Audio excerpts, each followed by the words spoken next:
I was in spring training, and one of the minor league instructors asked me if I threw good batting practice. You know, that kind of told me a couple things. It told me that maybe they didn't see me as my future as being a player in the organization, but they thought enough of me where, you know, they wanted me to stay around in some capacity. And the scouting thing just kind of evolved. I played for Holyoke Catholic High School with some very good coaches. You know, I got to learn the game and got to play a lot. I went to Assumption College in Worcester. I made second-team All-American there my last year and got to play here in the college All-Star game. So I was signed by Bill Enos. He had been the Red Sox New England regional scout for 20 years. And I remember him calling me at home one night, asked me if I would be interested, and the call kind of came as a shock and a surprise. And it was kind of bittersweet because in one sense it meant that, you know, I wasn't going to play anymore, and, you know, all I ever wanted to do was play. But then I thought about it was an opportunity to stay in baseball. Position players down the left field line, getting your legs loose, all right? Right foot on the line. Buzz will say with the hat, ready, set, go. And make sure you run through the line, all right?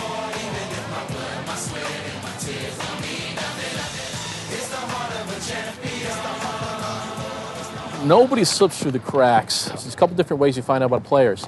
I run a series of tryout camps, maybe a dozen or so every year. You know, you see some kids there you might not have seen playing games. Seeing high school in the summer, seeing Legion, seeing the college summer leagues, the Cape Cod League, the Northeast Collegiate League, things like that. You see these same kids year in and year out, and over the course of, you know, a couple seasons, you kind of develop relationships with these players.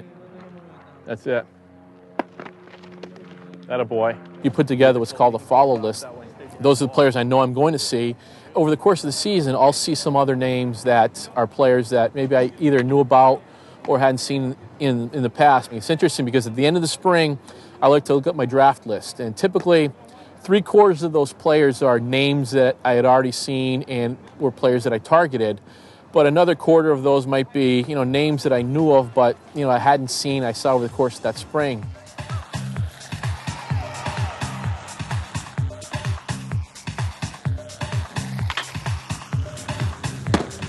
The goal in scouting, obviously, is we look for players that are going to be good major leaguers.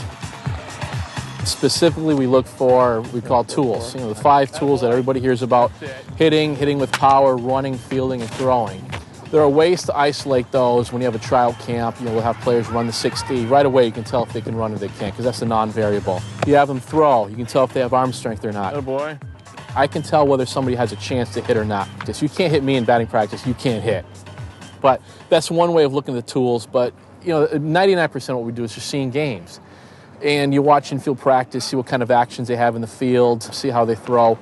You can tell a lot about a player before the game even starts, from infield practice, batting practice, and just little things like how they go about their business on the field, pregame preparation. You know, so we have a pretty good idea of, you know, what we're looking at, what types of players we have before the game even starts. During the game, obviously, that's where you find out if somebody can play. I think hitters will really jump out at you, even if they may not necessarily get a hit that day. You can just tell somebody's hitting approach, you know, how confident they look at the plate, what kind of swing they have.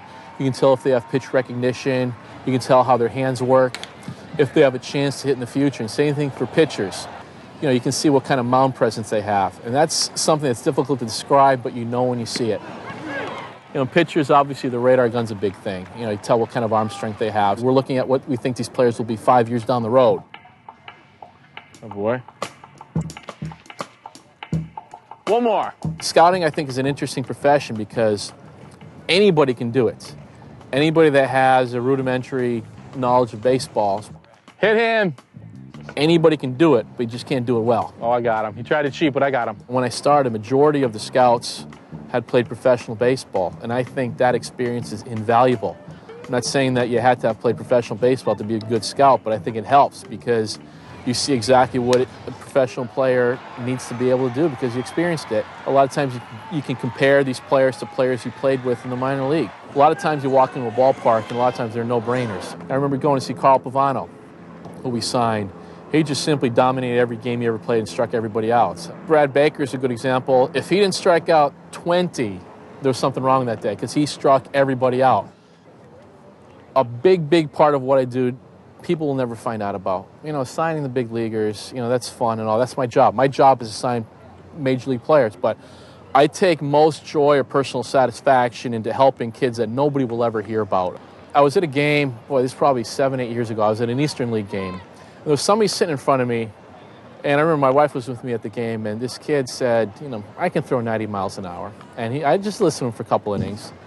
And then I tapped him on the shoulder. I gave him my card. I said, you can throw 90 miles an hour. I want to see it. And you're left-handed. He said the magic word. He was left-handed. I said, if you can, you'd love to see it. I worked him out a couple weeks later. It was in October. And we went down to the ball field. The leaves were falling. It was kind of a little bit cold. And my wife came down with me. She held the gun. And I caught him. And it was what I expected. He was throwing 82, 83 miles an hour. But he kind of explained his background. He graduated from high school, was working in a garage the last 4 years. And I said, if you're going to commit yourself, I think I can help you. I got him into a junior college in Connecticut, and a lot of the credit goes to the junior college coach that followed up on my phone call. But he got to play with his junior college for 2 years. He got to go to the Junior College World Series. He pitched alongside Eric Bedard, who's in the big leagues now. But he had a great experience, got himself an associate degree. I think I owe that to kids because I enjoy doing it because it's baseball, but I also owe that to them because I got opportunities in baseball as a non-drafted free agent. Bill Enos not only signed me with the Red Sox, but he gave me the opportunity to scout, and I know he's helped countless thousands of people. Every day I see baseball is for the fun of it, but I think eventually when I go to a game for pure fun, it's going to be in a few years when my son is playing t-ball. But even then, I'll be looking at kids and making mental notes because they're never too young.